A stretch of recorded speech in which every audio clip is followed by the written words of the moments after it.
ఆదికాండము 8వ అధ్యాయము.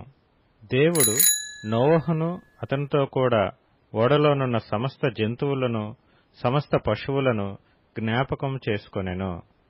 దేవుడు భూమి మీద వాయువు విసురున్నట్లు చేయుట వలన నీళ్లు తగ్గిపోయెను. అగాధ జలముల ఊటలను ఆకాశపు తూములను మూయబడెను. ఆకాశము నుండి కురియుచున్న ప్రచండ వర్షము నిలిచిపోయెను. అప్పుడు నీళ్లు భూమి మీద నుండి క్రమక్రమముగా తీసిపోవచుండెను. 150 దినములైన తరువాత నీళ్లు తగ్గిపోగా 7వ నెల 17వ దినమున ఓడ అరారాతు కొండ మీద నిలిచెను.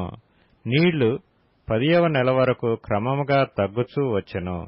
10వ నెల మొదటి దినమున కొండల శిఖరములు కనబడెను. 40 దినములైన తరువాత నోవహు తాను చేసిన ఓడ కిటికీ తీసి ఒక కాకిని వెలుపలికి పోవిడిచెను. అది బయటకు వెళ్లి భూమి మీద నుండి నీళ్లు ఇంకిపోవు వరకు ఇటు అటు తిరుగుచుండెను. మరియు నీళ్లు నేల మీద నుండి తగ్గినవో లేదో చూచుటకు అతడు తన యొద్ద నుండి నల్ల పావురం ఒకటి వెలుపలికి పోవిడిచెను. నీళ్లు భూమి అంతటి మీద నున్నందున తన అరకాలు నిలుపుటకు దానికి స్థలము దొరకలేదు గనుక ఓడలోనున్న అతని యొద్దకు తిరిగి వచ్చెను.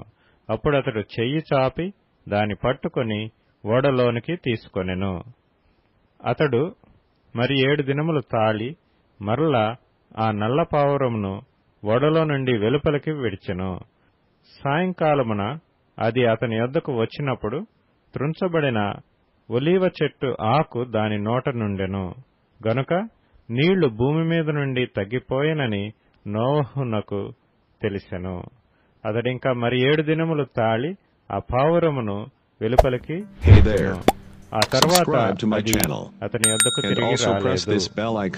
మరియు 601వ సంవత్సరము మొదటి నెల తొలి దినమున నీళ్లు భూమి మీద నుండి ఇంకిపోయెను.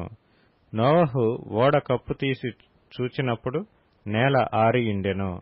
2వ నెల 27వ దినమున భూమి ఎండియుండెను.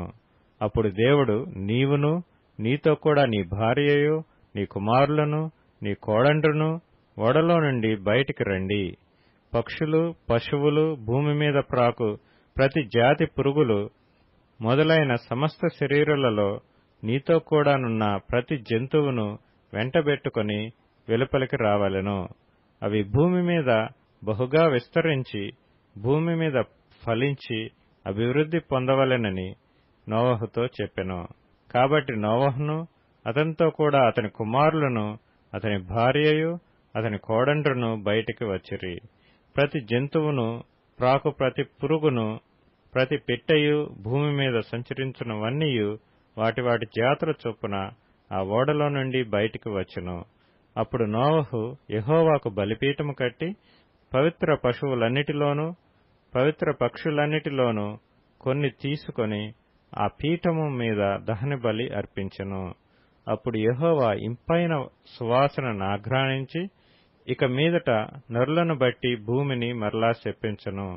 ఎందుకనగా నరుల హృదయాలోచన వారి బాల్యం నుండి చెడ్డది. నేనిప్పుడు చేసిన ప్రకారముగా ఇకను సమస్త జీవులను సంహరింపను. భూమి నిలిచియున్నంత వరకు వెదకాలమును కోతకాలమును శీతోష్ణములను వేసవి శీతకాలములను రాత్రింబగళ్లను ఉండక మానవని తన హృదయములో అనుకొనెను.